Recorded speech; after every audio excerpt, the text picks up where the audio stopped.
हो गया recording start. यहाँ दिखाते हैं तुमको एक चीज़, ये इसका टर्मिनल है। तो लिनक्स में क्या है कि एक कमांड है जिसका नाम है टॉप, ठीक है। ये टॉप कमांड जो है ना दिखाते रहता है कि कौन सा रिसोर्स कितना यूज़ हो रहा है। जैसे यहाँ दिखा रहे हैं ना कि टोटल टास्क अभी कितना रनिंग है, तो 189 टास्क रनिंग है। सीपीयू हमारा जो है वो कितना यूज़ हो रहा है, तो वो 10.1 यूज़ हो रहा है उसका, ठीक है ना, परसेंटेज। तो 39.37 तो 50% से ऊपर कभी नहीं जा रहा है सीपीयू का जो यूजेज हमारा है। और ये जो मेमोरी है इसमें 4 GB इसमें इंस्टॉल्ड है मेमोरी इसके अंदर। तो हाँ रैम जो है तो वो 3735 मतलब 4 GB के आसपास वो यूज़ हो जा रहा है। फिर भी इतना हमारा कुछ हमारे पास अनयूज्ड भी है, ठीक है। तो ये सीपीयू का जो परसेंटेज है ना ये 50% भी जनरली क्रॉस नहीं करता है, जबकि इसमें पेंटियम वाला प्रोसेसर लगा हुआ है, इसमें वो i3 नहीं लगा हुआ है इसके अंदर, तब ये स्थिति है। तो मेजर जो इसमें मतलब परफॉर्मेंस है ना, वो मेजर परफॉर्मेंस इसका है एसएसडी का, मतलब रीड राइट होता है हार्ड डिस्क से, उसका स्पीड जो है ना वो बहुत मैटर करता है। तो ऑपरेटिंग सिस्टम कितना फास्ट खुलेगा, कितना फास्ट काम करेगा, ये जनरली उसी पे डिपेंड करता है। इसीलिए आजकल जो वेब होस्टिंग कंपनी सब जो है वो क्या करती है कि एसएसडी उनका होस्टिंग प्रोवाइड करती है, हार्ड डिस्क का होस्टिंग प्रोवाइड नहीं करती है। तो एसएसडी वाले में क्या होता है कि रैम कम मिलता है, लेकिन चूँकि एसएसडी रहता है इसीलिए उसका सर्वर का जो स्पीड है ना वो काफ़ी अच्छा हो जाता है। तो यही चक्कर है। इसलिए मान के चलिए कि आपका 1000 GB हार्ड डिस्क है और एसएसडी 256 या 500 GB है, तो ज़्यादा उसका प्रोसेसर फास्ट रहेगा। हाँ नेचुरल है, मतलब एसएसडी में ही इंस्टॉल होना चाहिए ऑपरेटिंग सिस्टम। हाँ क्या चाहिए में ऐसे,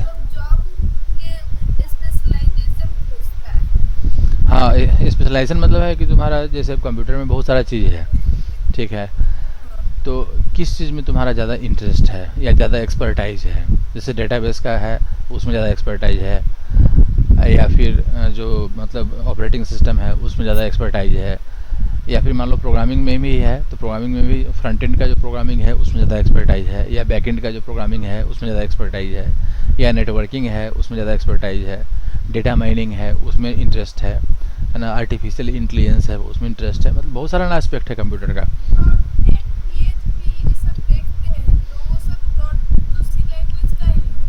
नहीं सी लैंग्वेज का नहीं है, डॉट नेट अलग लैंग्वेज है, अलग है वो। असल में डॉट नेट जो है वो एक कौन सा माइक्रोसॉफ्ट का है वो।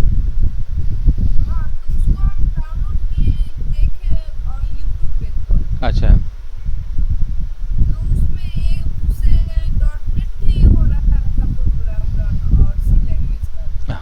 हाँ एकदम दोनों हो जाएगा होगा। असल में डॉट नेट क्या है कि फ्रेमवर्क है, ठीक है वो माइक्रोसॉफ्ट का फ्रेमवर्क है, उसको डाउनलोड करके उसमें किसी भी लैंग्वेज का प्रोग्राम जो हम रन करा सकते हैं उसके अंदर, है ना। जैसे ASP.NET है, JSP.NET है, सबका अपना अपना दिया हुआ है, लेकिन अब वो आज के डेट में उतना पॉपुलर नहीं रहा जितने जिस समय वो लॉन्च हुआ था, जिस समय स्टार्ट हुआ था उस समय काफ़ी पॉपुलर था, लेकिन अब उसका पॉपुलैरिटी उतना नहीं है, ठीक है। मैं जो सोच के हाँ जो सोच के उसको बनाया गया या जिस पर्पस से उसको बनाया गया वो पर्पस उसका पूरा नहीं हो पाया वो किसी कारण से। तो अब आजकल जो डिमांड ज़्यादा चलता है सबसे ज़्यादा वो तुम्हारा है जावा स्क्रिप्ट का है, पाइथन का है, PHP का है, ये सब का है सबसे ज़्यादा जावा स्क्रिप्ट। हाँ डार्ट भी है, डार्ट का भी है, लेकिन सबसे ज़्यादा लेकिन जावा स्क्रिप्ट का है।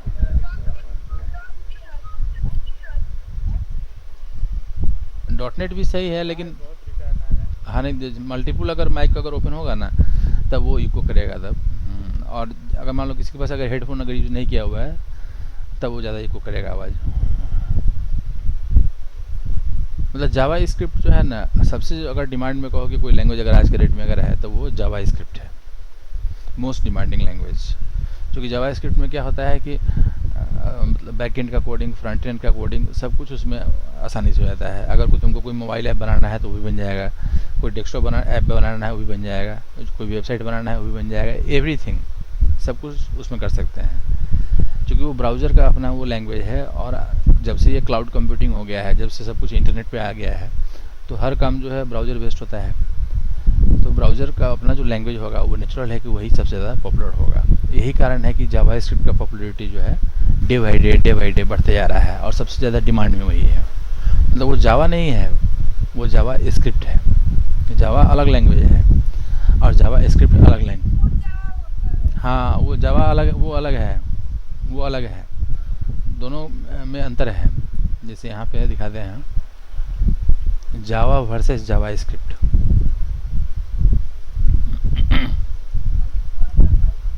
जावा वर्सेस जावा स्क्रिप्ट, है ना। Everything you need to know. दोनों का पर्पस ही अलग अलग है ना। दोनों का जो पर्पस है ये वही अलग अलग है। जावा अलग चीज़ है, वो सन माइक्रो सिस्टम का प्रोडक्ट है और उसका पर्पस उसका अलग था। उसका अभी भी चलता ही है, ऐसा नहीं कि नहीं चलता है, लेकिन आज के रेट में सबसे ज़्यादा जो पॉपुलैरिटी हो गया है वो जावा स्क्रिप्ट का हो गया। ये सब चीज से ही मिलता जुलता होगा ना। हाँ, मिलता जुलता है, लेकिन बहुत का अंतर होता है। हाँ, बहुत का अंतर है। मतलब इसमें सबसे फ़ायदा क्या है ना जावा स्क्रिप्ट में, कि इसका सबसे बड़ा यहाँ लिखता है ना कि अकॉर्डिंग टू ये Stack Overflow 2018 developer survey, JavaScript is the most popular language among developers for the 6th year in a row. मतलब लगातार 6 साल से ये टॉप पे चल रहा है। ठीक है, तो अभी के समय में जिस हम लोग भी जितना स्टूडेंट को पढ़ाते हैं मतलब ये यूनिवर्सिटी के बाहर, ठीक है, तो उसमें सबसे ज़्यादा जो मतलब रिक्वायरमेंट आता है स्टूडेंट का, वो सबसे ज़्यादा जाता है जावा स्क्रिप्ट का है। हर आदमी इसको पढ़ना चाहता है, क्योंकि इसका सबसे खासियत ये है ना कि इसका मतलब इसमें हम फ्रंट एंड भी कर सकते हैं और इसमें जो है बैक एंड भी कर सकते हैं, दोनों है। उसके अलावा ब्राउज़र का तो अपना लैंग्वेज है ही है ना। तो दोनों का पर्पस अलग अलग है, लेकिन जावा स्क्रिप्ट जो है ना वो धीरे धीरे इतना मतलब जनरलाइज हो गया हुआ है और उसमें इतना फीचर आ गया हुआ है कि हम उसमें कोई भी काम कर सकते हैं, समझे। उसमें हम जो है मतलब मान लो कि कोई तुमको ऐसा कोई प्रोग्राम बनाना है जो कि डेस्कटॉप पे चले, तो वो भी बन जाएगा। और तुमको ऐसा कोई प्रोग्राम बनाना है जो कि मोबाइल का ऐप हो तो वो भी बन जाएगा। तुमको अगर कोई वेबसाइट बनाना है वो भी बन जाएगा, ठीक है ना। मतलब हर प्लेटफॉर्म के लिए उसमें सॉल्यूशन है, हर प्लेटफॉर्म के लिए उसमें सॉल्यूशन है। इसलिए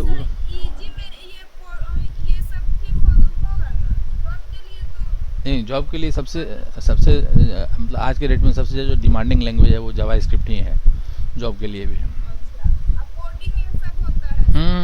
तो इसमें कोडिंग ही होता है ना। इसका जावा स्क्रिप्ट का जो हाँ एकदम, इसका जो कोडिंग होता है ना, अभी हम करके दिखाते हैं कोडिंग छोटा सा।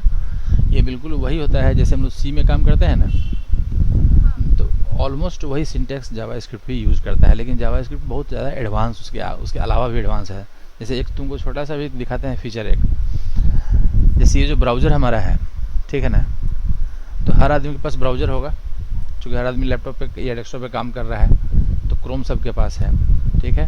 तो क्रोम जो ब्राउज़र है वो बेसिकली पता है क्या है, वो जावा स्क्रिप्ट जो लैंग्वेज है ना उसका वो इंटरप्रेटर है। तो कैसे हम लोग सी में जब काम करते हैं तो उसके लिए हमको टर्बो सी चाहिए होता है, तो जावा स्क्रिप्ट में काम करने के लिए ये ब्राउज़र होना चाहिए, ठीक है।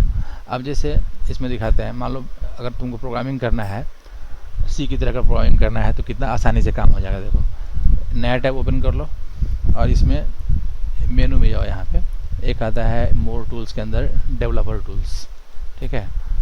इस डेवलपर टूल्स में कंसोल पे क्लिक कर लो, इसको इधर बढ़ा लो इसको। ये जो कंसोल तुम्हारा है ना, ये समझो कि ये जो एरिया है ये आउटपुट का एरिया हो गया और ये एरिया हमारा हो गया प्रोग्राम लिखने का एरिया हो गया।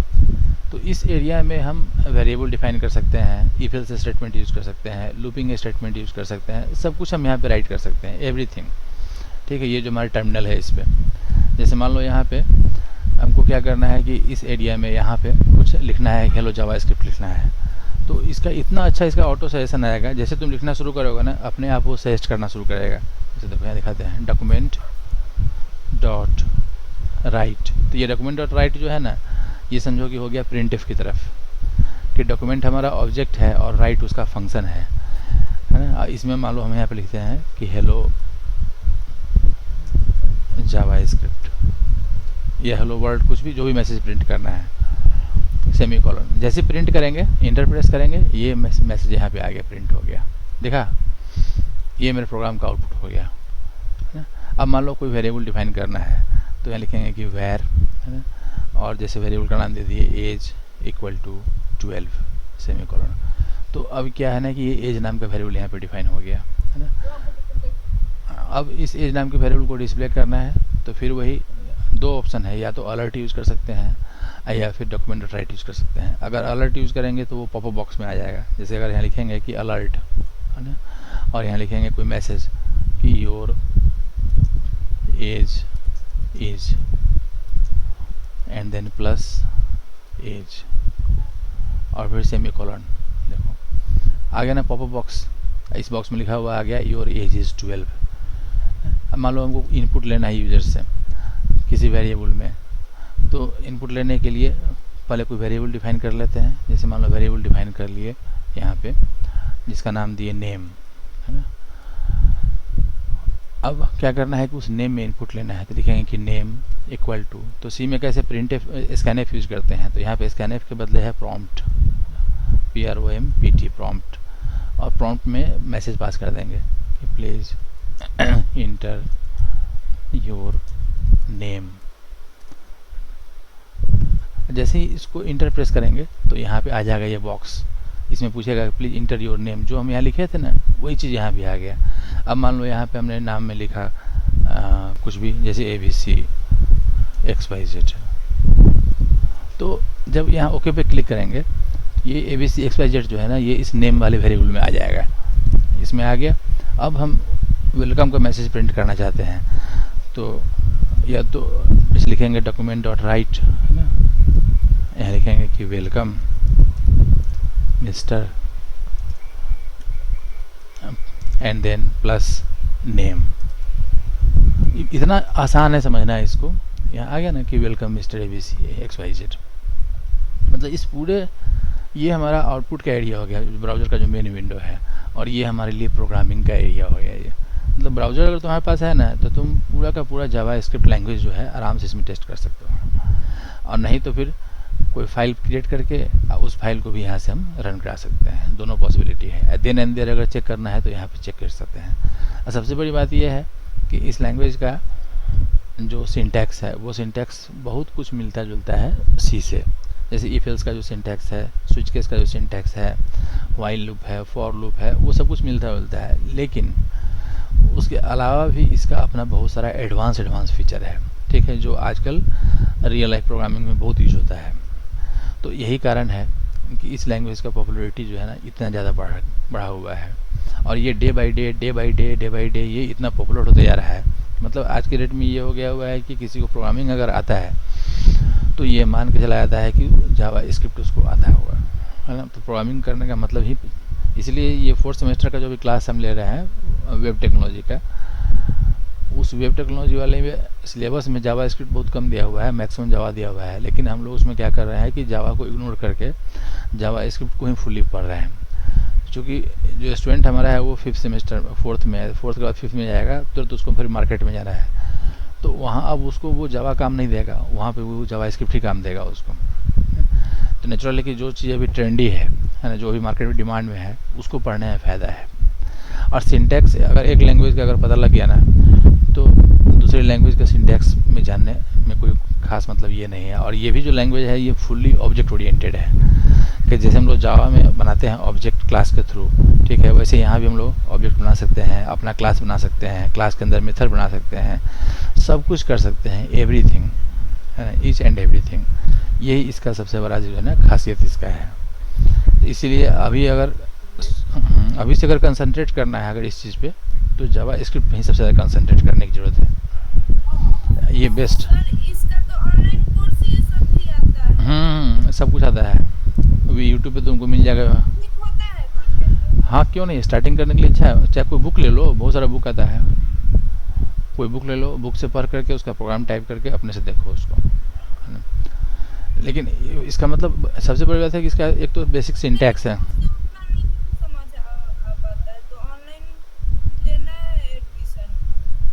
नहीं, समझ में आएगा, क्यों नहीं समझ में आएगा। मतलब अगर बुक का क्वालिटी अगर अच्छा होगा ना, तो वो समझ में आएगा वो, ऐसा कुछ नहीं है।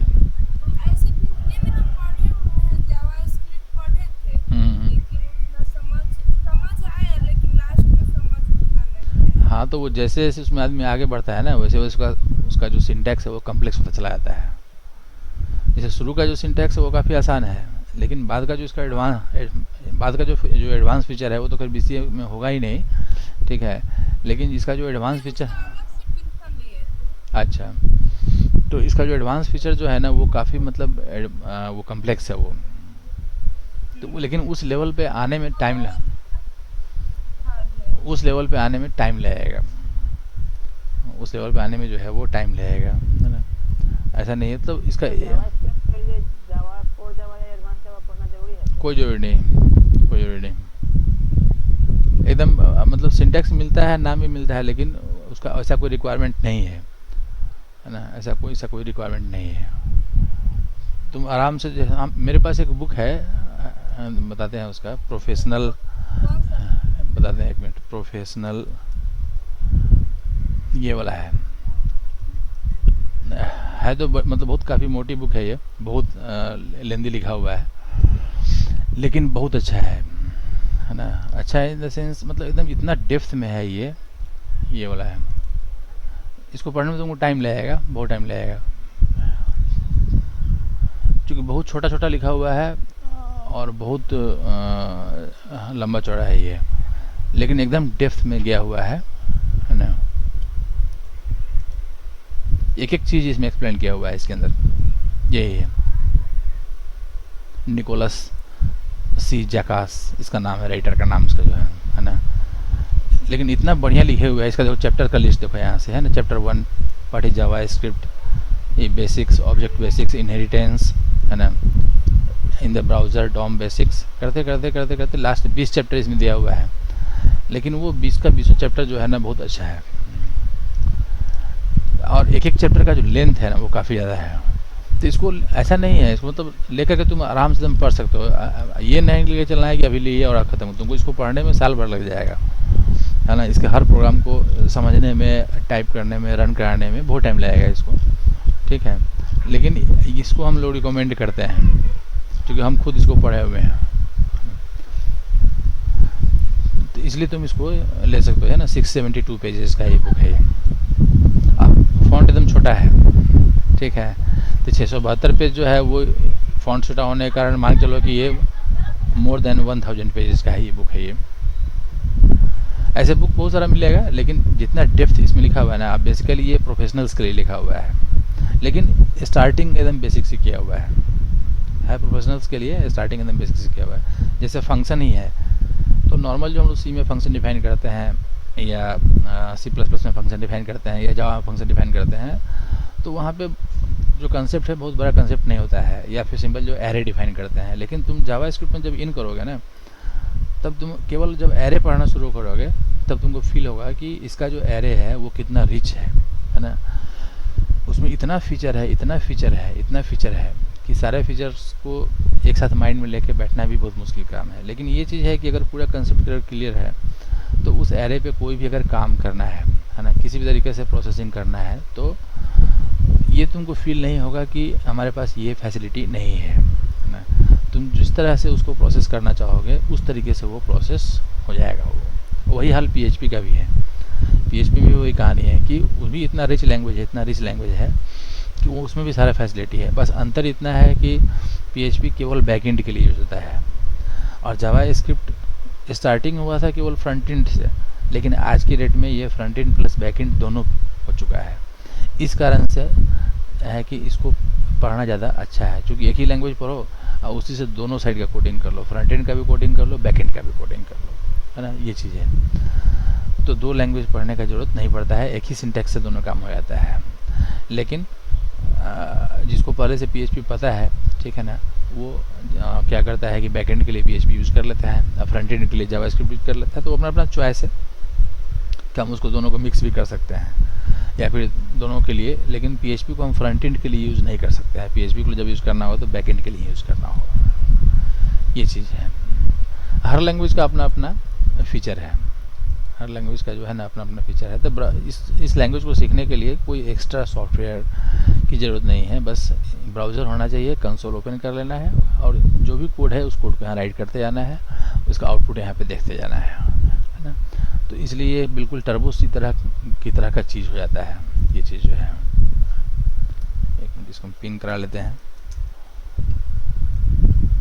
इससे ये पता लगेगा कि इंटरनेट कनेक्शन चल रहा है या फिर नहीं चल रहा है, कनेक्टेड है। अब हम लोग आते हैं सी वाले पार्ट पे। यहाँ पे जो सर्वर है उस सर्वर को ओपन करते हैं।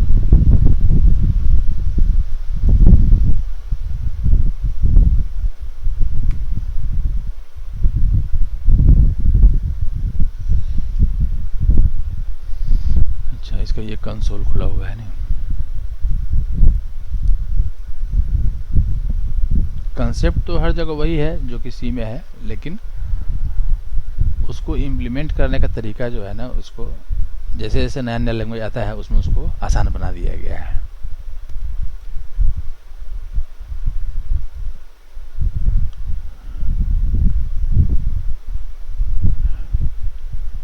ये वाला फाइल है,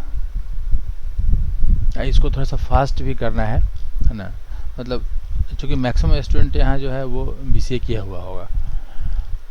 हालांकि एक स्टूडेंट जो उस दिन ग्रुप में मैसेज किया था, उससे बाद में कि हमको समझ में नहीं आ रहा है, उससे हम बाद में मतलब बात भी किए, उसके साथ यही प्रॉब्लम है कि वो बीसीए नहीं किए हुए, बीएससी मैथमेटिक्स है वो शायद, या बीएससी किसी सब्जेक्ट से किए हुए हैं। तो नेचुरल है कि उसको दिक्कत होगा, है ना, कि जिसके पास पहले से नॉलेज नहीं है सी का या किसी भी प्रोग्रामिंग लैंग्वेज का, उसको थोड़ा समझने में कठिनाई होगी। तो वही चीज़ उसको फीलिंग हो पा रहा है कि ये सब जो हम लोग पढ़ रहे हैं इसका कहाँ पे यूज़ है, क्या यूज़ है, ये वो समझ नहीं पा रहा है। इसके पहले वो कभी कोडिंग किया नहीं है ना, उसके पास लैपटॉप भी नहीं है अभी तक। तो हम उसको बोले हैं कि कम से कम एक लैपटॉप लेकर के और एटलीस्ट छोटा छोटा प्रोग्राम लिखना शुरू करने के लिए, तब जाके क्या होगा कि इसमें इंटरेस्ट आ पाएगा, नहीं तो फिर वो इंटरेस्ट नहीं आ पाएगा। लास्ट क्लास में हम लोग जो डिस्कस किए थे वो ऑपरेटर्स डिस्कस किए थे, जिसमें कि मैथमेटिकल ऑपरेटर था और ये रिलेशनल था और उसके अलावा ये लॉजिकल था। तो ये पहला कैटेगराइजेशन था according on the basis of nature of operation.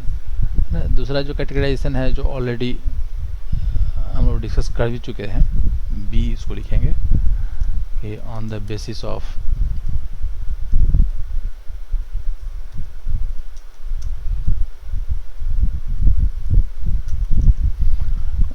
number of operands,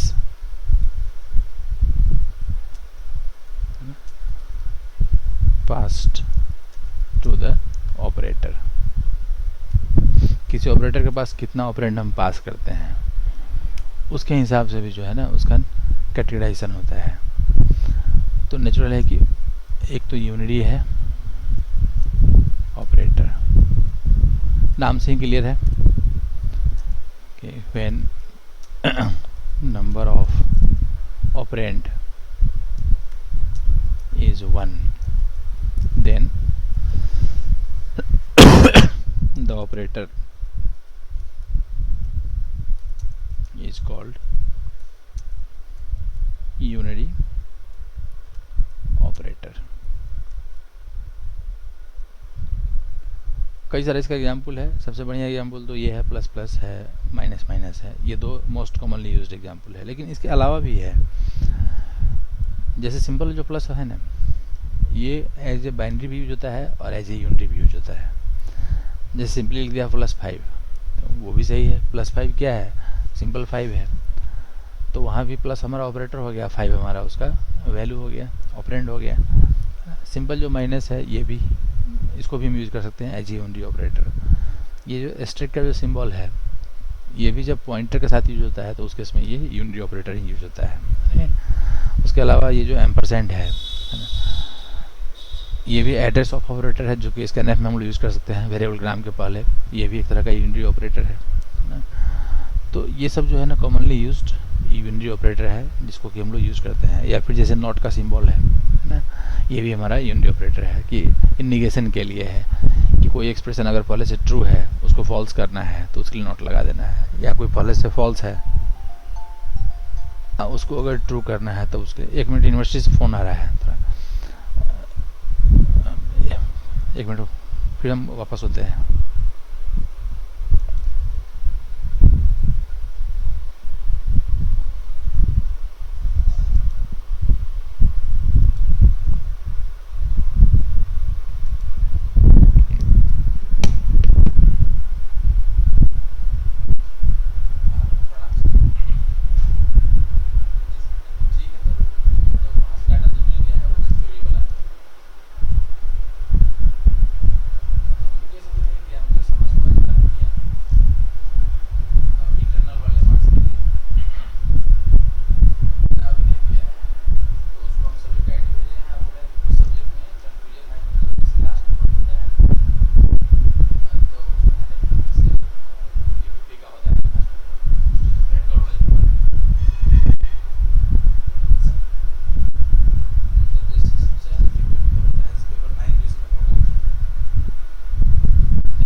hello, हाँ, वो सर का फ़ोन आया हुआ था वह यूनिवर्सिटी से, कंट्रोलर सर का।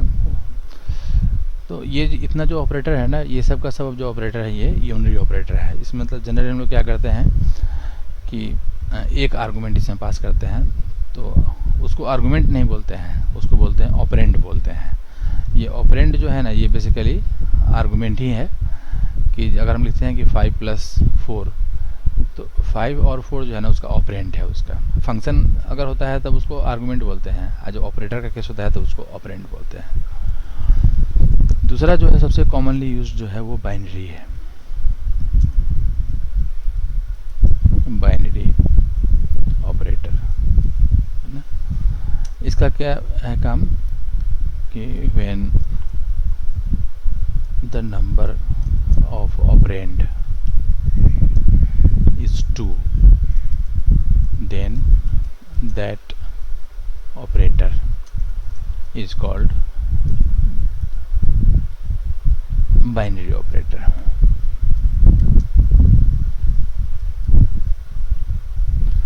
तो सबसे ज़्यादा जो ऑपरेटर है वो बाइनरी ही है। जैसे प्लस का सिंबल जो है वो भी बाइनरी है, माइनस का जो सिंबल है वो भी बाइनरी है, ये जो मल्टीप्लिकेशन का सिंबल है स्ट्रिक है ना, ये भी हमारा बाइनरी है। स्लैश जो है ये भी बाइनरी है।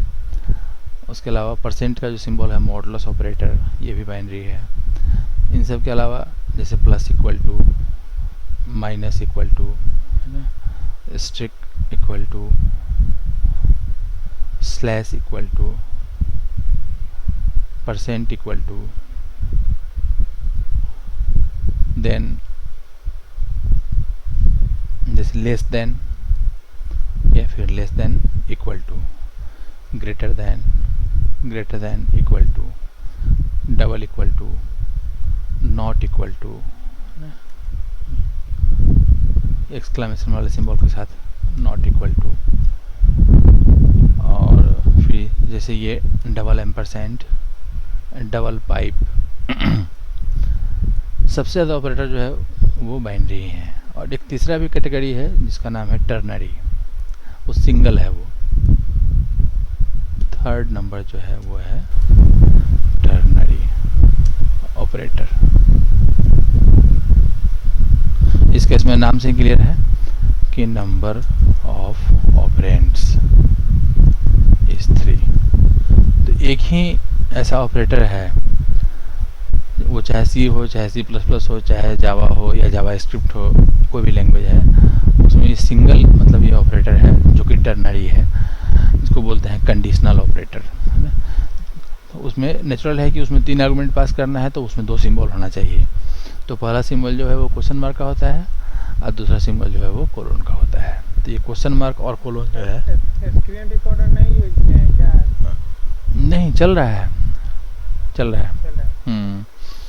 तो ये क्वेश्चन मार्क और कोलोन जो है, ठीक है ना, ये दोनों सिंबल मिला करके एक ऑपरेटर है, इसका नाम है कंडीशनल ऑपरेटर। Conditional operator. और यही एक ऐसा ऑपरेटर है जो कि टर्नरी है, इसमें 3 आर्गुमेंट पास करते हैं। एक आर्गुमेंट पास करते हैं इस क्वेश्चन मार्क के पहले, दूसरा आर्गुमेंट पास करते हैं क्वेश्चन मार्क के बाद, और तीसरा आर्गुमेंट पास करते हैं कोलोन के बाद। और इसका जो स्ट्रक्चर है वो बिल्कुल वही इफ एल्स की तरह है कि मेरे पास कोई कंडीशन है, उस कंडीशन को चेक करना है कि weather that condition is true और नॉट। अगर वो कंडीशन ट्रू है तो ये काम होना चाहिए, और अगर वो ट्रू नहीं है, फॉल्स है, तो ये काम होना चाहिए। तो उसी इफ एल्स का वो शॉर्ट फॉर्म में दिया हुआ है, और ये लगभग जितना लैंग्वेज है सब में ये अवेलेबल है। ये ऐसा ही कुछ रेयर लैंग्वेज है जहाँ पे अवेलेबल नहीं है, जैसे कि पाइथन में ये ऑपरेटर नहीं है लेकिन वो PHP है, जावा है, C है, C++ है, सब जगह पे ये अवेलेबल है। तो ये हो गया हमारा ऑपरेटर का समरी कि क्या ऑपरेटर है, किस किस को ऑपरेटर को कैसे यूज़ करना है। अब आते हैं हम लोग इफ एल्स स्टेटमेंट पे, 10th नंबर पॉइंट, जहाँ से बेसिकली लॉजिक स्टार्ट होगा, है ना। अब प्रोग्रामिंग का जो मेन जो फीचर है या मेन जो कंसेप्ट है वो यहीं से स्टार्ट होता है। उसको हम लोग बोलते हैं decision making statement. Decision making statements, इसका पर्पस क्या है ना, पहले इसको समझ लेना है। जैसे नॉर्मली क्या होता है कि अगर हम कोई प्रोग्राम राइट करते हैं तो उस प्रोग्राम में जितना भी स्टेटमेंट लिखा हुआ रहता है, जब वो प्रोग्राम रन करता है तो वो सारा का सारा statement top to bottom 1 by 1 करके रन करता है। तो स्टेटमेंट का जो एग्जीक्यूशन है, उसका जो डायरेक्शन है, वो डायरेक्शन फिक्स है कि जब भी प्रोग्राम रन करेगा तो सबसे पहला स्टेटमेंट सबसे पहले रन करेगा, उसके बाद उसके नीचे वाला, उसके बाद उसके नीचे वाला, उसके बाद इसके नीचे वाला। ऐसे करते करते करते करते क्या होगा कि ऊपर से लेकर के नीचे तक जितना भी लिखा हुआ है स्टेटमेंट सब रन कर जाएगा।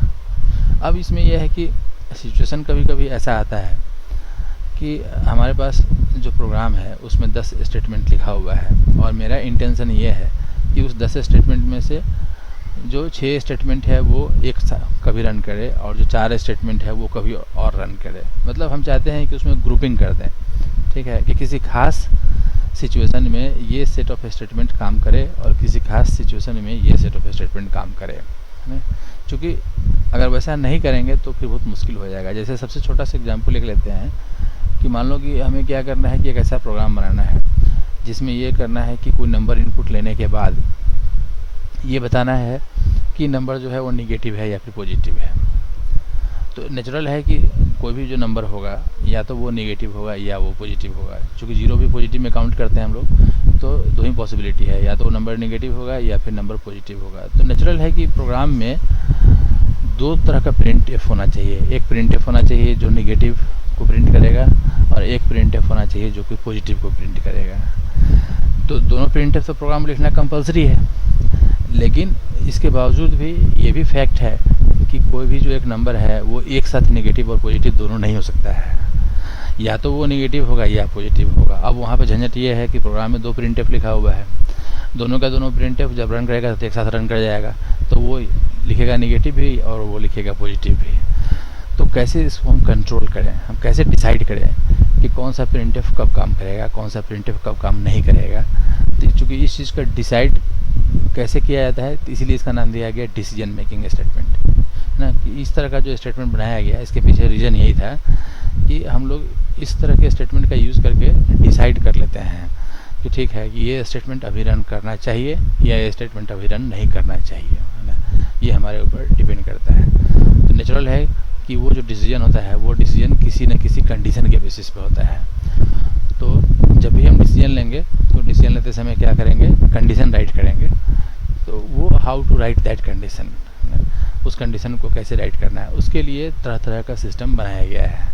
तो बेसिकली 3 तरह का उसमें सिस्टम चलता है। एक इफ एल्स स्टेटमेंट का है, दूसरा स्विच केस स्टेटमेंट का है, और तीसरा ये कंडीशनल ऑपरेटर है जिसको भी उन्होंने डिस्कस किए हैं। ये 3 का तीनों जो है ना वो डिसीजन मेकिंग स्टेटमेंट है। मतलब ये क्या करता है, इसको हम लोग ब्रांचिंग भी बोलते हैं। और ब्रांचिंग इसलिए बोलते हैं ना कि कैसे, मतलब पेड़ में क्या होता है कि ब्रांच होता है।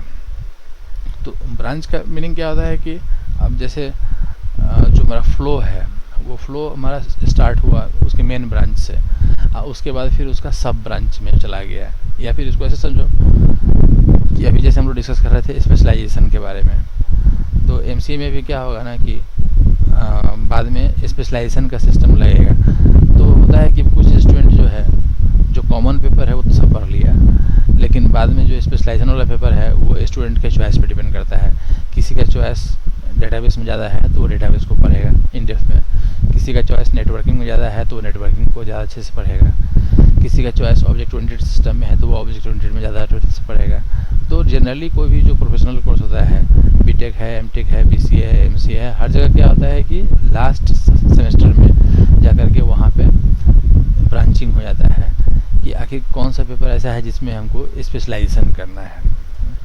तो वही ब्रांचिंग यहाँ भी हम लोग करते हैं, यहाँ प्रोग्राम के अंदर करते हैं कि हमारे पास एक तो मेन स्ट्रीम है प्रोग्राम का, और उसके बाद ये है कि बाद बीच में हमको डिसाइड करना है कि जो मेरा फ्लो ऑफ कंट्रोल है ना वो इस ब्रांच में जाएगा या इस ब्रांच में जाएगा, उसके लिए हम लोग उसको यूज़ करेंगे।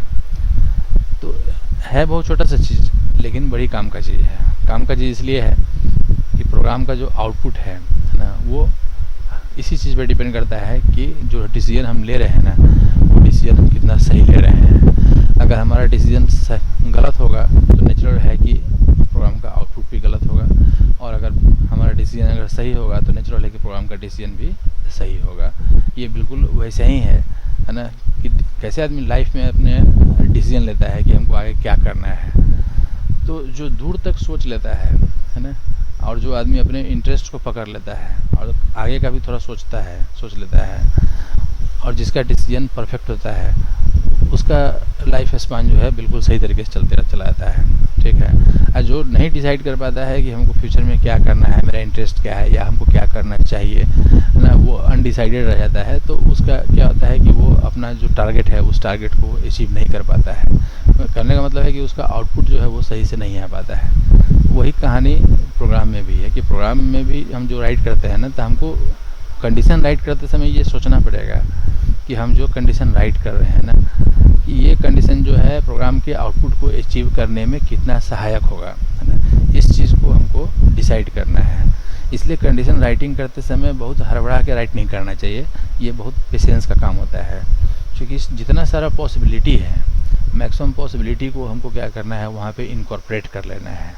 नहीं, तब ये देखना है कि ठीक है कि अगर ऐसा होता है तो हम ये एक्शन लेना चाहिए, अगर ऐसा होता है तो ये एक्शन लेना चाहिए, अगर ऐसा होता है तो ये एक्शन लेना चाहिए। तो हम ये जो बोलते हैं सिंपल इंग्लिश में कि अगर ऐसा होता है, अगर ऐसा होता है, यही हमारा सिस्टम होता है कंडीशन राइट करने का। इसलिए कंडीशन राइटिंग करना है बहुत छोटा काम, लेकिन बहुत ट्रिकी काम है कि कितना क्लेवर वे में और कितने बढ़िया तरीके से हम कंडीशन को राइट कर लेते हैं। और उसी चीज़ को इम्प्लीमेंट करने के लिए हम लोग इस डिसीजन मेकिंग स्टेटमेंट को देखेंगे। तो इसका बहुत सारे एग्जाम्पल हम लेंगे, है ना, डिफरेंट टाइप्स के एग्जाम्पल लेंगे। उससे ये कॉन्फिडेंस आ जाएगा कि ठीक है कि इस सिचुएशन को ऐसे हैंडल करना है, इस सिचुएशन को ऐसे हैंडल करना है। तो इसके बारे में पहले थोड़ा सा 1 लाइन 2 लाइन लिख देते हैं कि क्या है, कैसे ये काम करता है ना। बहुत ज़्यादा मतलब शॉर्ट में बिल्कुल कि with the help of this type of statement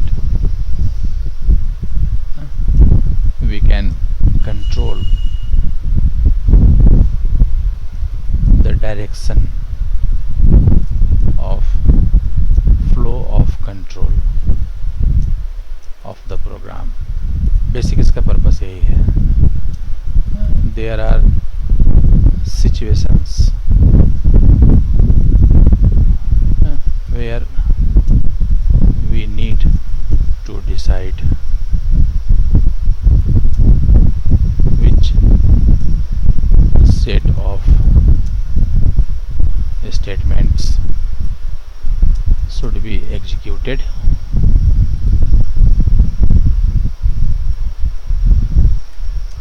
and which set of statements should not be executed.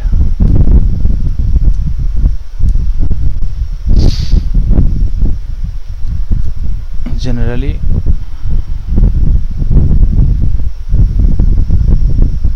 the source code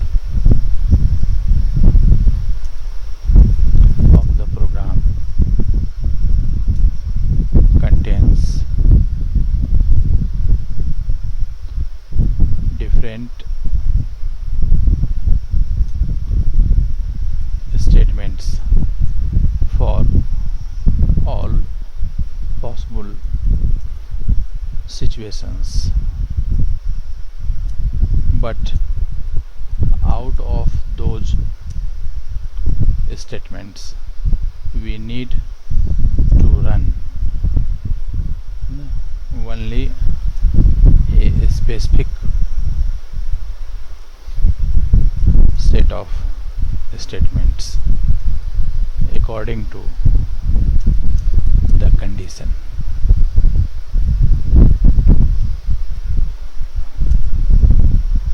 So in that case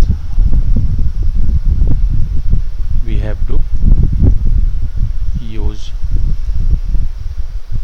these decision making statements to put restrictions on the execution of statements written in a program. This restrictions is called condition.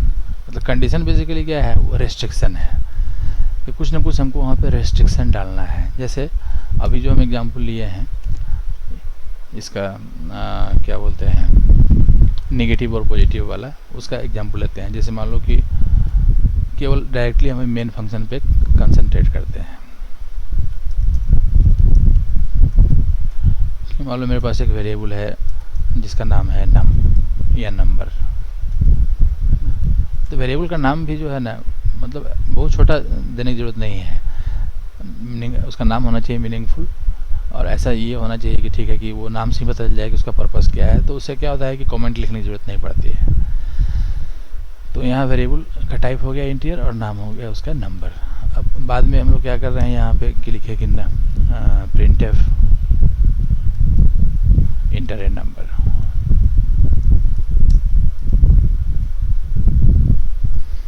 फिर वो scanf and then %t ampersand number. यहाँ तक तो सही है कि number हमारे पास आ गया.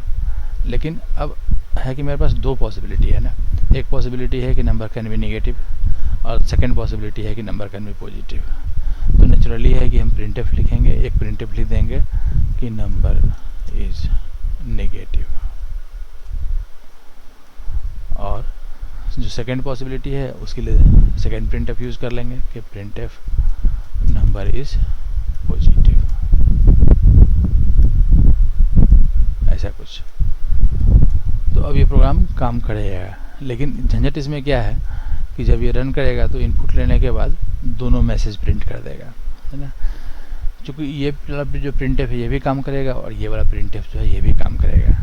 तो नेचुरल, जबकि ऐसा होना नहीं चाहिए. होना ये चाहिए कि या तो इस प्रिंटफ को काम करना चाहिए या इस प्रिंटफ को काम करना चाहिए. तो यहाँ पे अब ये सोचना होगा, ठीक है, कि आखिर वो कौन सा सिचुएशन है जिस सिचुएशन में इस ये प्रिंटफ काम होना चाहिए, और आखिर वो कौन सा सिचुएशन है जिसमें कि ये वाला प्रिंटफ काम करेगा, और वो सिचुएशन जो है उस सिचुएशन को हम कैसे एक्सप्रेस कर सकते हैं इन टर्म्स ऑफ वेरिएबल्स या किसी और भी तरीके से। तो नेचुरल है कि यहाँ हमारे पास एक ही वेरिएबल है जिसका नाम है नंबर।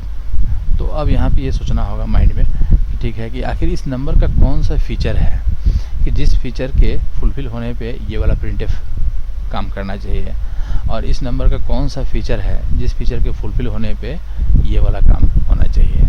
अब उसको तुम फीचर कहो या रेस्ट्रिक्शन कहो या उसको कंडीशन कहो, नहीं। तो नेचुरली है कि जैसे हम लोग प्रोग्राम जब रन करेगा तो मान लो कोई जो यूज़र है उसने लिखा -5, तो -5 लिखा तो माइंड में स्ट्राइक करता है कि सही -5 है, इसका मतलब है कि वो नेगेटिव है। तो माइंड में ये इंप्रेशन कैसे आया कि नेगेटिव है, क्योंकि उसके पहले माइनस लगा हुआ है, ठीक है। और जो यूज़र है उसने अगर इनपुट किया 10 या 6 या 0, तो उस केस में माइंड में इंप्रेशन आता है कि ठीक है कि ये वाला प्रिंटफ काम करना चाहिए, क्योंकि उसके नाम के पहले माइनस सिंबल नहीं लगा हुआ है। तो एक इम्प्रेशन ये बनता है कि ठीक है, हम ये चेक कर सकते हैं कि यूज़र ने जो इनपुट किया उस इनपुट में सबसे पहला जो सिंबल हमारे पास आया, ठीक है, वो माइनस का है या नहीं है। अगर फर्स्ट सिंबल अगर माइनस का है इसका मतलब है कि नंबर इज नेगेटिव, और फर्स्ट सिंबल अगर माइनस का नहीं है इसका मतलब है कि नंबर इज पॉजिटिव। ये बिल्कुल इमीडिएट हमारे माइंड में आता है, इस चीज़ को हम कर सकते हैं। तो इसको भी हम चाहें तो इम्प्लीमेंट कर सकते हैं, लेकिन इसको इम्प्लीमेंट करना थोड़ा सा डिफ़िकल्ट काम होगा, ठीक है, क्योंकि हम यहाँ पर जो नंबर का जो इनपुट ले रहे हैं ना वो एज ए कैरेक्टर नहीं ले रहे हैं, हम वहाँ पर उसका जो इनपुट ले रहे हैं वो एज ए नंबर ले रहे हैं, एज ए इंटीजर ले रहे हैं। तो अब ये सोचना होगा कि ठीक है कि -5 और सिंपल 5 में क्या अंतर है। अंतर ये है कि वैल्यू वाइज ये अंतर है कि -5 जो है वो 0 से कम है, ठीक है, और जो +5 है या सिंपल जो 5 है वो 0 या उससे ज़्यादा है। मतलब 0 हमारा एक टर्निंग पॉइंट है। 0 जो है वो, चूँकि 0 जो है वो न्यूट्रल नंबर है बेसिकली, तो 0 हमारा टर्निंग पॉइंट है। तो नेचुरली है कि हम एक कंडीशन राइट कर सकते हैं वहाँ पे कि जो नंबर हमने इनपुट लिया है वो नंबर का, उस नंबर का जो वैल्यू है अगर वो 0 से कम है, ठीक है, तो उस केस में ये होना चाहिए कि निगेटिव वाला मैसेज आना चाहिए। और जिस नंबर को हमने इनपुट लिया उसका वैल्यू अगर 0 भी है या फिर 0 से ज़्यादा कुछ भी है तो उस केस में पॉजिटिव का मैसेज आना चाहिए। तो ओवरऑल ये हुआ कि प्लेन इंग्लिश में हम ऐसा कह सकते हैं कि when number is less than 0 then ये जो प्रिंटफ हमारे पास है ना, ये पहला वाला कि नंबर इज नेगेटिव, ये काम करना चाहिए। और फिर दूसरी सेकेंड पॉसिबिलिटी है कि when number is greater than equal to 0 then printf काम करना चाहिए। कौन सा? तो नंबर इज पॉजिटिव, ये वाला काम करना चाहिए। ये दो सिचुएशन प्लेन इंग्लिश में हम लिख सकते हैं। तो यहाँ ये जो लिखा हुआ है ना कि व्हेन एंड देन, ये तो प्लेन इंग्लिश का है। इसमें ये जो एक्सप्रेशन है नंबर लेस देन 0, ये हमारा कंडीशन है। फिर ये जो एक्सप्रेशन है number greater than equal to 0, ये भी हमारा कंडीशन है। कंडीशन इसलिए है कि ये लेस देन का सिंबल जो है ना, ये हमारा ऑपरेटर है सी लैंग्वेज का। अच्छा, ये वेरिएबल है और ये कांस्टेंट है। तो हम लोग क्या कर रहे हैं कि नंबर लेस देन 0 जो एक्सप्रेशन लिखे ना, ये एक्सप्रेशन बेसिकली एक कंडीशन हो गया। उसी तरीके से ये जो एक्सप्रेशन है कि number greater than equal to 0, ये भी हमारा एक एक्सप्रेशन हो गया। लेकिन ये जो वर्ड है व्हेन एंड देन, या फिर यहाँ पे जो लिखा हुआ है व्हेन और देन, ये दोनों का दोनों वर्ड सी लैंग्वेज में नहीं है। तो इसके लिए अल्टरनेट दिया हुआ है। वही अल्टरनेट दिया हुआ है कि हमारे पास इफ़ नाम का एक स्टेटमेंट दिया हुआ है, ठीक है, कि व्हेन की जगह पे अगर हम लिख दें कि if number is less than 0 then ये वाला प्रिंट काम होना चाहिए, and if the number is greater than equal to 0 then ये वाला प्रिंट एफ काम होना चाहिए। तो वो इफ़ जो है वही हमारा डिसीजन मेकिंग स्टेटमेंट है कि in terms of C language we can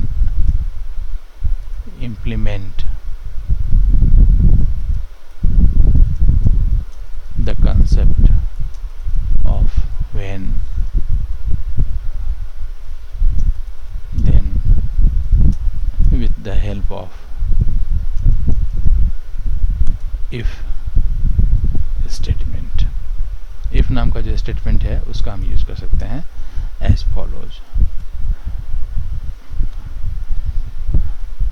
उसको और आसानी बना दिया गया है, बस लिखना है कि इफ़ और उसके बाद फिर कंडीशन। लेकिन कंडीशन को सिंपल नहीं लिखना है, उसको जब भी लिखना है तो ब्रैकेट के अंदर लिखना है। जो छोटा वाला ब्रैकेट होता है पैरेंथेसिस, उसके अंदर लिखना है। तो if number is less than 0 तो printf number is negative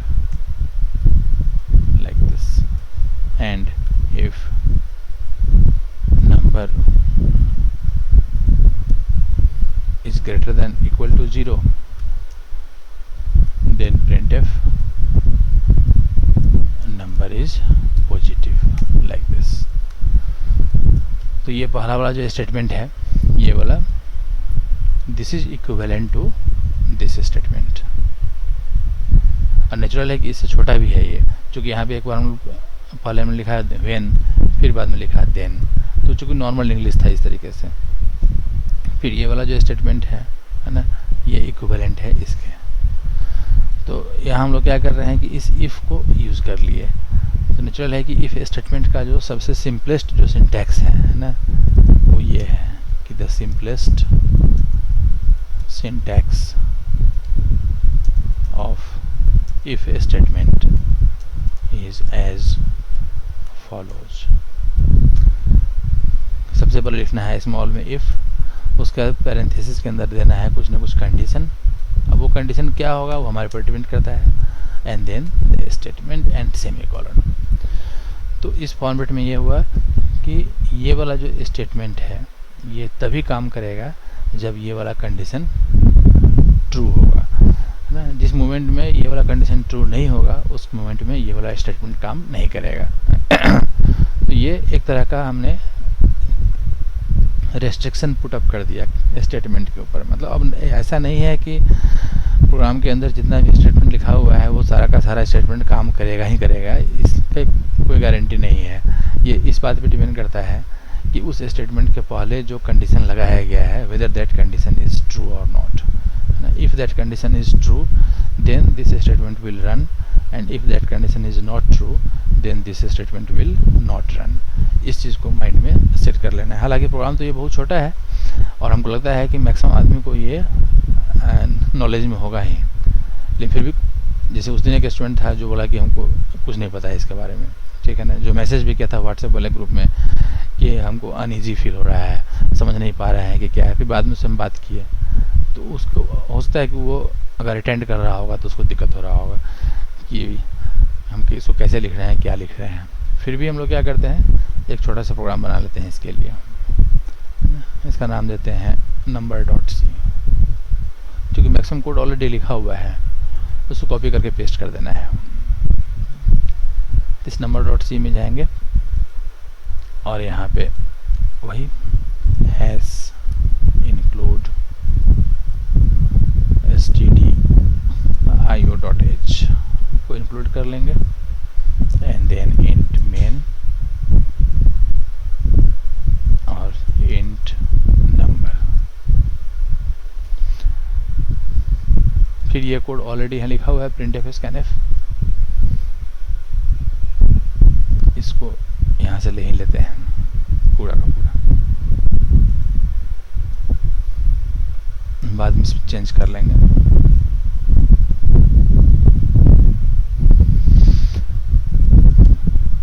बस क्या करना है इसमें कि यहाँ जो है इसमें लगा देना है if and then number is less than 0, फिर इफ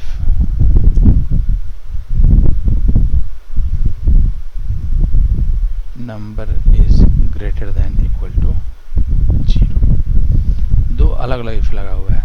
अच्छा, दूसरी बात ये है कि जब भी कोडिंग करते हैं ना, तो हालांकि स्टार्टिंग में ये फील होता है कि प्रोग्राम बहुत छोटा है तो कमेंट राइट करना जो है वो टीडियस काम है, लेकिन यही प्रैक्टिस जो है ना बाद में भी रह जाता है आदमी का। इसलिए प्रैक्टिस हमेशा ये होना चाहिए। हाँ बोलो न।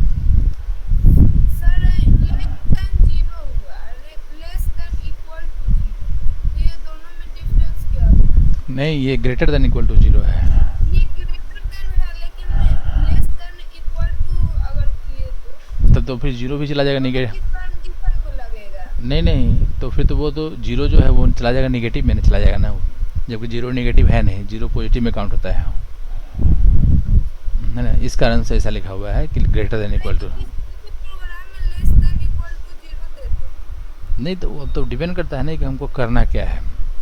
मान लो ऐसा कोई काम करना है जिसमें कि 0 होने पे भी यही काम हो और निगेटिव होने पे वही काम करना है। अगर वैसा सिचुएशन है तो नेचुरल है कि लेस देन इक्वल टू 0 लगाएंगे। ठीक है, तो यही तो सोचना है कि कंडीशन जो हम राइट कर रहे हैं ना, वो कंडीशन हमारा जिस पर्पस के लिए हम लगा रहे हैं उस पर्पस को फुलफिल कर रहा है या फुलफिल नहीं कर रहा है, इस चीज़ को सोचना है। अब ये नहीं सोच के चलना है कि उस प्रोग्राम में वैसा कंडीशन लिखा हुआ था इसलिए इस प्रोग्राम में भी वैसा ही कंडीशन लिखेंगे। कहने का मतलब कि वो किस कंडीशन में लगता है शुरुआत? नहीं तो अब ऐसा कुछ अगर सिचुएशन रहा होगा किसी प्रोग्राम में जिसमें कि हमको ऐसा कोई काम करना होगा जिसमें कि 0 होने पे भी वही काम करे या नेगेटिव होने पे वही काम करे, वैसे एग्जांपल अभी हम एक लिख के दिखाएंगे अभी जस्ट अभी। ठीक है, उस तरह का सिचुएशन भी आता है। ऐसा कुछ नहीं कि वैसा सिचुएशन नहीं आएगा, जस्ट इसके बाद जो एग्जांपल लेंगे ना अभी उसमें ले लेंगे उस तरह के एग्जांपल को। तो अभी इसमें हम लोग क्या कर रहे हैं कि यहाँ जो सिचुएशन है यहाँ पे हमको ये डिसाइड करना है कि मेरा जो नंबर है वो नेगेटिव है या फिर पॉजिटिव है। तो नेगेटिव होने का कंडीशन क्या है, तो वो कंडीशन सिंपल ये है कि 0 से कम अगर होगा वैल्यू तो नेचुरल है कि वो नेगेटिव होगा, और 0 होगा या 0 से बड़ा होगा तो वो पॉजिटिव होगा। इसलिए यहाँ पे कंडीशन ऐसे लिखा हुआ है। तो हम ये बोल रहे थे कि जैसे प्रोग्राम के स्टार्टिंग में या बीच में भी थोड़ा बहुत कमेंट लिखने का जो प्रैक्टिस है ना वो प्रैक्टिस होना चाहिए, है ना। शुरू में तुमको लगेगा कि ये फालतू का चीज़ है, लेकिन वही कमेंट जो है ना जब बाद में जब प्रोग्राम का लेंथ जब बड़ा हो जाता है तो वहाँ पे वो बहुत काम का चीज़ आता है।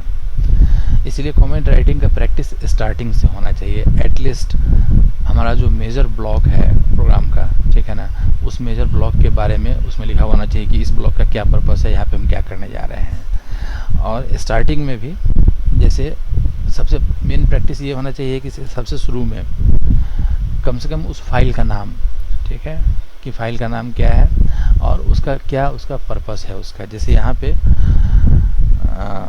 फाइल का नाम हमारा number.c है ना, ऐसे। और इसके बारे में छोटा सा एक लाइन कम से कम ले जाना चाहिए कि program to check whether a number is negative और पॉजिटिव। तो उससे क्या होगा कि कोई भी आदमी जो इस प्रोग्राम को पढ़ने बैठेगा ना तो स्टार्टिंग में उसको फीलिंग हो जाएगा कि ठीक है कि इस प्रोग्राम को इस पर्पस के लिए बनाया गया है। अब जैसे मेन के अंदर ये पहला काम फर्स्ट ब्लॉक है, तो इस ब्लॉक में हम लोग क्या कर रहे हैं, वेरिएबल्स को डिफाइन कर रहे हैं। तो एटलीस्ट यहाँ पे लिख देंगे कि वेरिएबल्स, ठीक है।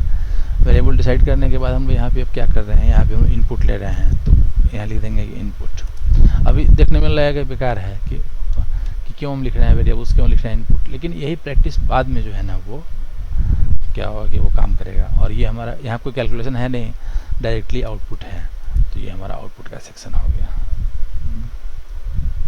ऐसा कुछ। तो मिनिमम जो कोडिंग मतलब जो कमेंटिंग होता है, मिनिमम कमेंट प्रोग्राम के अंदर राइट किया हुआ होना चाहिए। ये प्रैक्टिस करते करते धीरे धीरे बाद में क्या होगा ना कि वो चीज़ समझ में आने लगेगा। अब चूँकि यहाँ कंडीशन बहुत आसान है इसलिए हम नहीं लिख रहे हैं, लेकिन कंडीशन अगर कम्प्लेक्स है, ठीक है, तो उस केस में कंडीशन को भी एक्सप्लेन कर देना चाहिए कि इस कंडीशन को क्यों यहाँ लिखा गया है, इसका क्या इसका लिखने का पर्पस है। अब एक बार इस प्रोग्राम को रन करा लेते हैं। रन कराने के लिए टर्मिनल पे जाना होगा और यहाँ से कनेक्ट करना होगा सर्वर को, क्योंकि प्रोग्राम तो यहाँ रखा हुआ है नहीं, सर्वर पे है।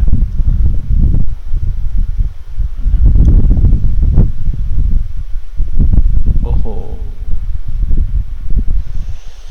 इस लैपटॉप में इंस्टॉल नहीं है, 1 मिनट।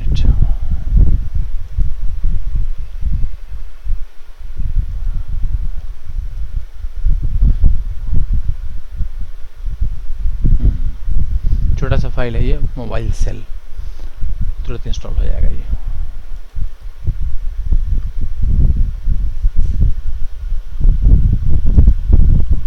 जो केबी में साइज का है तो बहुत टाइम लगेगा नहीं।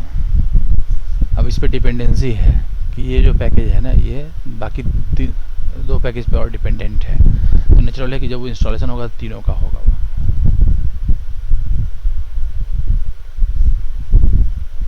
हो गया ट्रांजैक्शन सक्सेसफुली फिनिश्ड, मतलब ये इंस्टॉल हो गया। अब ये कमांड यहाँ काम करेगा। अब ये पूछ रहा है कि क्योंकि पहली बार वो सर्वर से कनेक्ट हो रहा है ना, तो उसके सिक्योरिटी बारे में पूछता है कि उसको ऑथेंटिकेट करना है या नहीं करना है। अगर ऑथेंटिकेट नहीं करेंगे तो वो कनेक्ट नहीं कर पाएगा, इसलिए एक बार इसको लिखना होगा यहाँ पे यस। अब वो परमानेंटली ऑथेंटिकेट हो गया।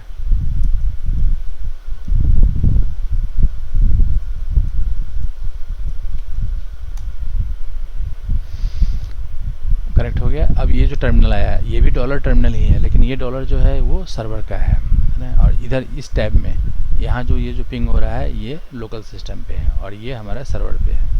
तो सर्वर पे क्या करना है कि पहले उस फोल्डर में जाना है, public_stf नाम के फोल्डर में, और उसके अंदर MCA 2020 वाले में जाना है, फिर CS 103 में आना है, और यहाँ पे एक फाइल है जिसका नाम है number.c, ये वाला फाइल, इसको कंपाइल कर लेना है। तो कंपाइल करने के लिए gcc number.c -o और number.x, तो ये number.x जो बन गया ये हमारा हो गया exe फाइल। इसी को रन करा लेंगे। यहाँ लिखेंगे कि ./number.x इंटर नंबर 5 आ गया, नंबर इज पॉजिटिव। लेकिन इसमें कुछ प्रॉब्लम है। एक प्रॉब्लम है कि जैसे अभी इंटर नंबर के बाद एक स्पेस यहाँ होना चाहिए था, बिल्कुल 5 जो सट के आ गया। और दूसरा ये है कि नंबर इज पॉजिटिव के बाद ये टर्मिनल उसी लाइन में आ गया, जबकि अच्छा ये होता है कि ये फिर नेक्स्ट लाइन में आता। ऐसे भी ये कॉमन प्रैक्टिस होता है कि जो प्रोग्राम का जो लास्ट आउटपुट होता है ना, उस लास्ट आउटपुट के बाद /n होना चाहिए। तो यहाँ पे एक /n लगाना अच्छा माना जाता है, ताकि अंतिम जो आउटपुट है प्रोग्राम का उसके बाद एक नया लाइन क्रिएट हो जाए और टर्मिनल हमारा नेक्स्ट लाइन से आए। और यहाँ जो लिखे हैं नंबर, इंटर नंबर, इसको ऐसे लिख देंगे। इसका फ़ायदा ये होगा कि इंटर नंबर कोलोन एक स्पेस आता रहेगा वहाँ पे। फिर जाते हैं उस टर्मिनल पे, फिर से उसको पहले कंपाइल कर लेते हैं, अब फिर से उसको रन कराते हैं। अब देखो, अब जैसे आया ना इंटर नंबर, तो बीच में एक थोड़ा सा जगह आ गया, तो वो सेपरेट है। अब जैसे यहाँ लिखे हैं कि -10 आ गया, नंबर इज नेगेटिव। फिर अगर लिखेंगे कि 4 आ गया पॉजिटिव, नंबर इज पॉजिटिव। अगर लिखेंगे 0 फिर भी आ गया, नंबर इज पॉजिटिव। अगर हम चाहें तो उस नंबर को प्रिंट भी कर सकते हैं। अब जैसे हम यहाँ जो लिख रहे हैं कि number is negative, number is positive, बेहतर ये होगा कि नंबर की जगह पे उस नंबर को ही क्यों नहीं डिस्प्ले कर दें। तो यहाँ लिख देंगे कि %d। अब ये %d किसके लिए है, तो ये % जिस वेरिएबल के लिए है उस वेरिएबल को यहाँ मेंशन कर देना है सेकेंड आर्गुमेंट में, कॉमा ये नंबर के लिए है, फिर यहाँ कॉमा ये नंबर के लिए है, ऐसा कुछ। अब इसको फिर से कंपाइल कर लेते हैं पहले, और फिर इसको रन कर लेते हैं। अब जैसे देखो 12, तो 12 इज पॉजिटिव है ना, 0 इज पॉजिटिव, फिर -9, तो -9 इज नेगेटिव। तो ये आउटपुट जो है पहले से बेहतर है, क्योंकि पहले सिंपल लिखा हुआ था कि number is negative, number is positive. अब यहाँ पे ये बता रहा है कि कौन सा नंबर है जो कि नेगेटिव है और कौन सा नंबर है जो कि पॉजिटिव है। हालांकि ये रिक्वायर्ड इसलिए नहीं है कि वो नंबर यहाँ ऑलरेडी दिखते रहता है, लेकिन फिर भी ये सही अप्रोच है। तो ये एक छोटा सा एग्जाम्पल हुआ इफ स्टेटमेंट का, जिसमें कि हम लोग क्या कर रहे हैं कि किसी एक स्टेटमेंट के एग्जीक्यूशन को कंट्रोल कर रहे हैं। मतलब ये वाला जो printf है ना, वो इस if से कंट्रोल हो रहा है, और ये वाला जो printf है वो इस if से कंट्रोल हो रहा है। कभी कभी ऐसा भी होता है, या जनरली ऐसा होता है कि हम एक कंडीशन से मल्टीपल स्टेटमेंट के एग्जीक्यूशन को कंट्रोल करना चाहते हैं। तो उस केस में क्या होगा ना कि जितने स्टेटमेंट्स को कंट्रोल करना है उन सारे स्टेटमेंट्स को हमको क्या करना है कि कर्ली ब्रैकेट ओपन क्लोज में उसको इनक्लोज कर लेना है। इसको हम यहाँ मेंशन करते हैं। समटाइम्स वी वांट टू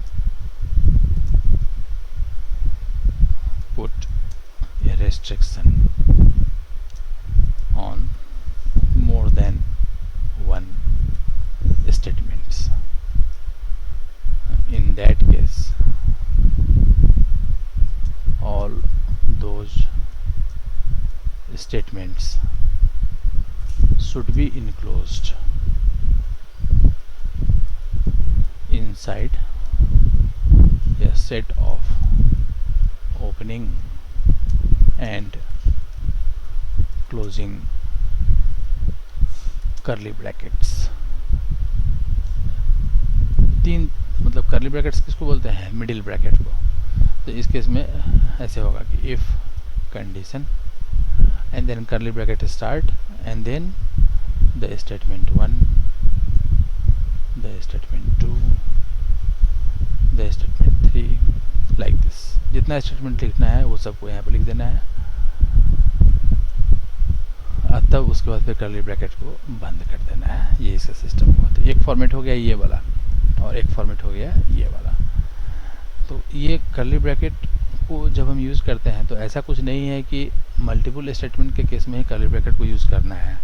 हम अगर चाहें तो सिंगल स्टेटमेंट के केस में भी कर्ली ब्रैकेट यूज़ कर सकते हैं, हालांकि वो ऑप्शनल होता है.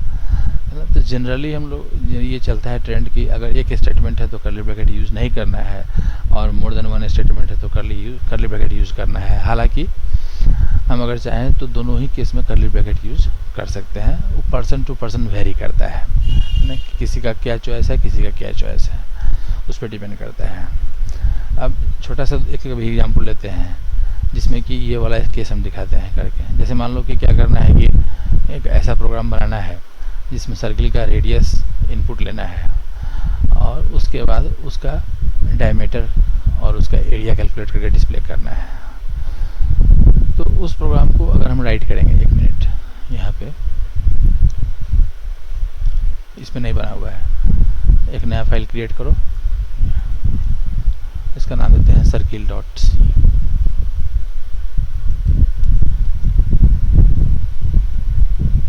तो इस प्रोग्राम में जनरली क्या करना होगा, जैसे हैश इंक्लूड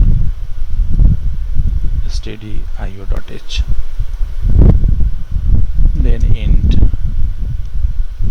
main float.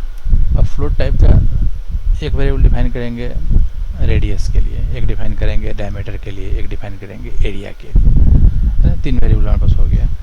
करना ये है कि रेडियस में इनपुट लेना है, डायमीटर कैलकुलेट करना है, एरिया कैलकुलेट करके डिस्प्ले कर देना है.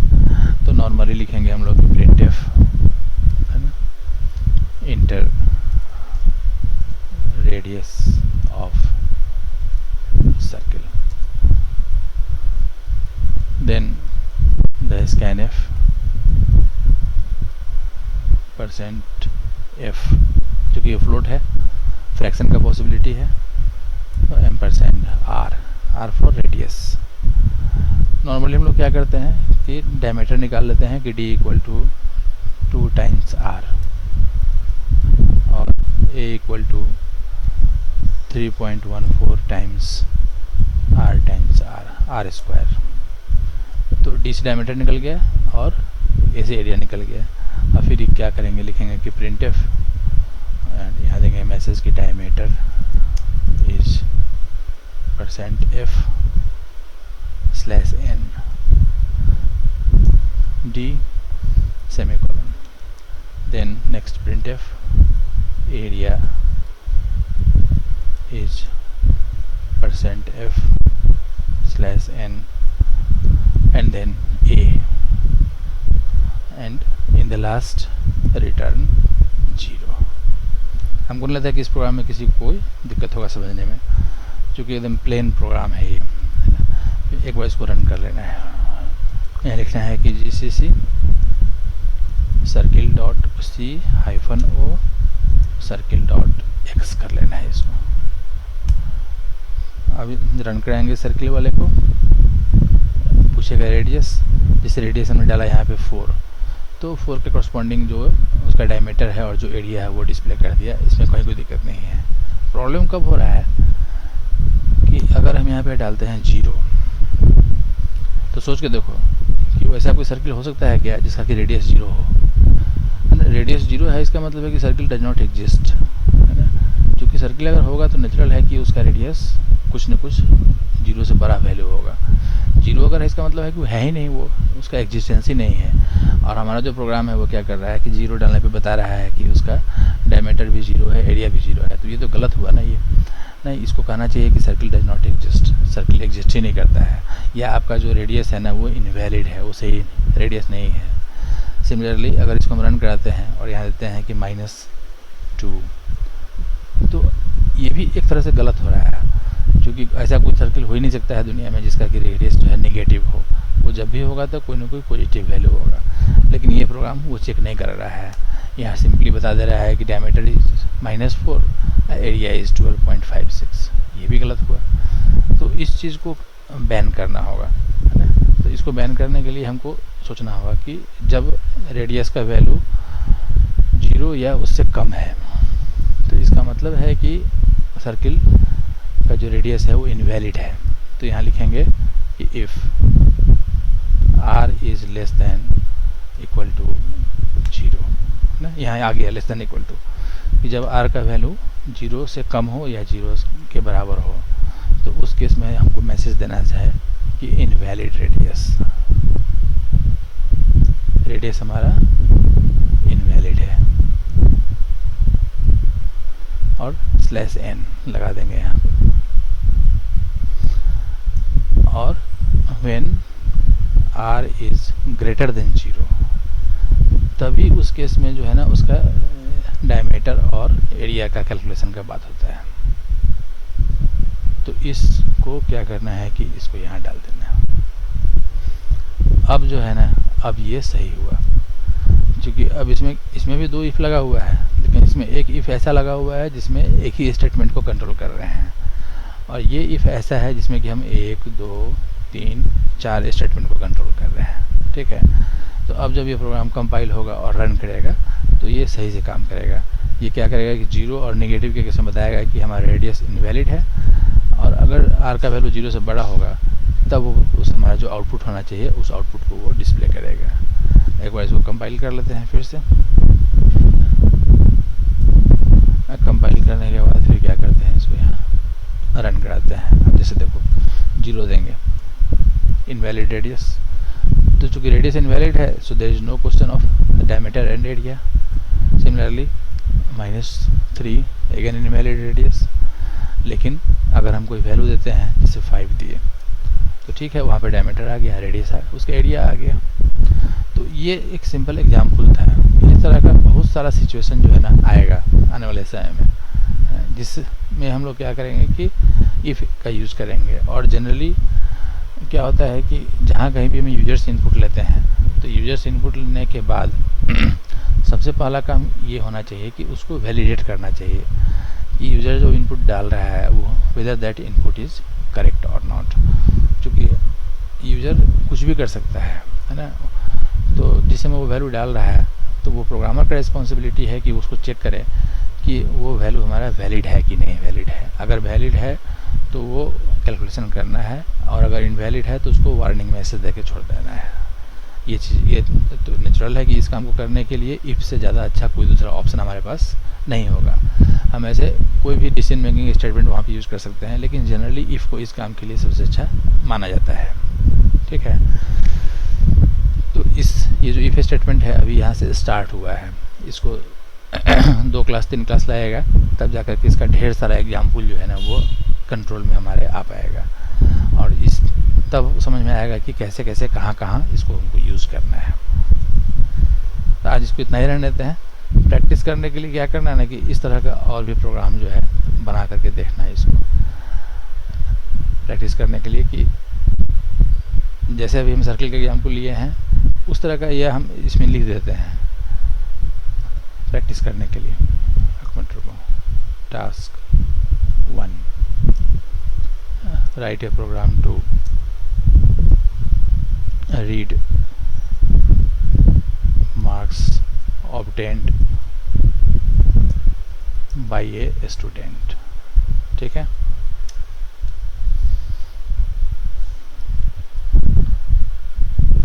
when the marks is less than 40, then the result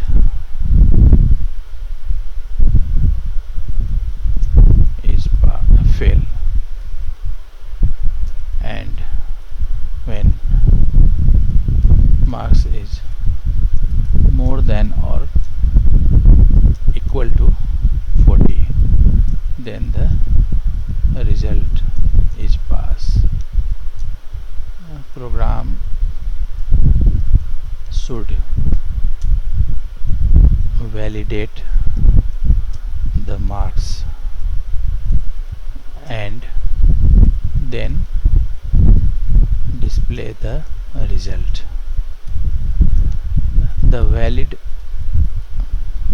range of marks is 0 to 100. मतलब क्या हुआ कि 0 से कम अगर आएगा अगर इनपुट होता है तो वो भी इनवैलिड, और ज़्यादा 100 से अगर ज़्यादा हो रहा है तो भी इनवैलिड। उस केस में मैसेज प्रिंट करना है कि मार्क्स इज इनवैलिड। हाँ, 0 और 100 के बीच में अगर है तो उस केस में ये चेक करना है कि 40 से कम अगर है तो फेल होगा, और 40 से ज़्यादा अगर है या 40 भी है तो वो पास हो जाएगा।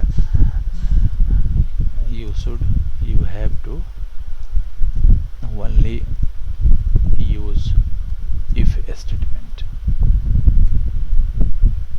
मतलब इसमें if else यूज नहीं करना है। अगर if else पता भी अगर है तो उसको यूज नहीं करना है, केवल if यूज करना है ना।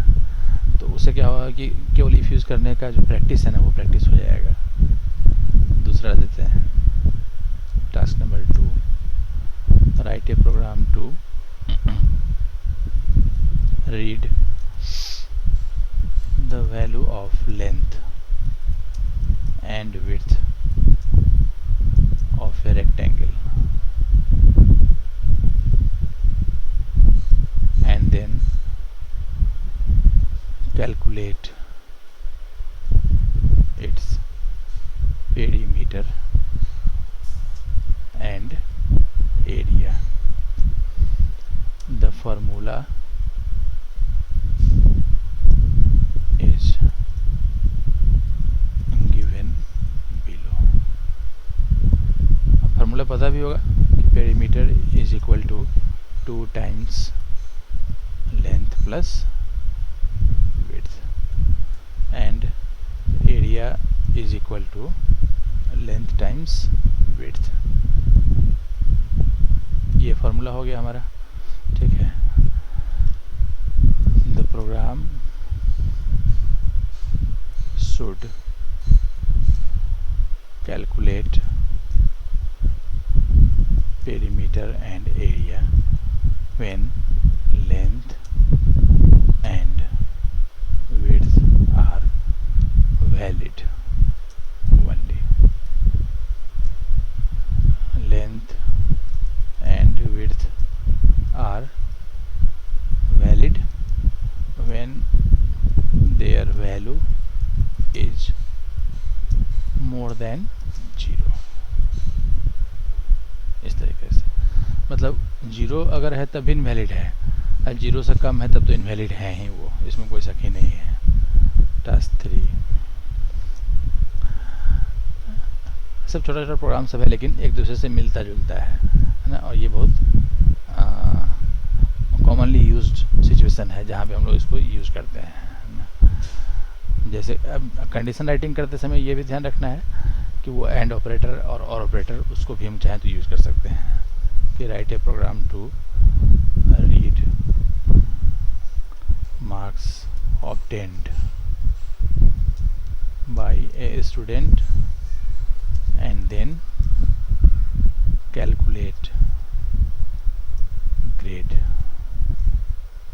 Using following rules. मतलब रूल्स ये है कि अगर 0 से बड़ा है या बराबर है हमारा मार्क्स, लेकिन वो 40 से अगर कम है तो उसका ग्रेड डी होगा, ठीक है। 40 अगर क्रॉस कर गया या लेकिन फिर वो 60 से कम अगर है तो उस केस में वो सी होगा। ठीक है, 60 अगर टच कर गया या क्रॉस कर गया मार्क्स, लेकिन वो 75 से कम अगर है तो उसका ग्रेड बी होगा, है ना। और 75 अगर वो टच कर गया और अप टू अगर 100 है तो वो ग्रेड ए होगा, ऐसा कुछ, है ना।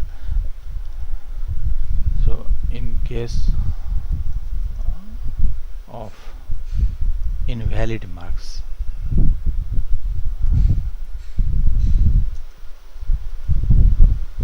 grade should not be calculated. Try to use only if statement. क्योंकि जो आदमी BCA किए हुआ है उसको तो एल्स भी पता होगा, तो वो कोशिश करेगा कि हम एल्स भी यूज़ कर ले, लेकिन अभी ये कोशिश करना है कि हम एल्स ना यूज़ करें, है ना। डिफेंड हम इफ स्टेटमेंट को ही यूज़ करें, तब इस प्रोग्राम को बनाए उसको। तो वैसा प्रैक्टिस करने के लिए है, बस ऐसा हो जाएगा तो बना लेना है इसको, बना करके और फिर जो नेक्स्ट डे जब क्लास होगा तो उस समय क्या करना है कि उसको, इसमें पता नहीं अपलोड करने का ऑप्शन है या नहीं, यहाँ पे इसमें ऑप्शन नहीं है अपलोड करने का। तो दूसरा तरीका है व्हाट्सएप वाले पे कर देना है, या फिर मेरे जो मेल आईडी है, मेल आईडी दे देते हैं, है ना, उस मेल आईडी पे जो है उसको मेल कर देना,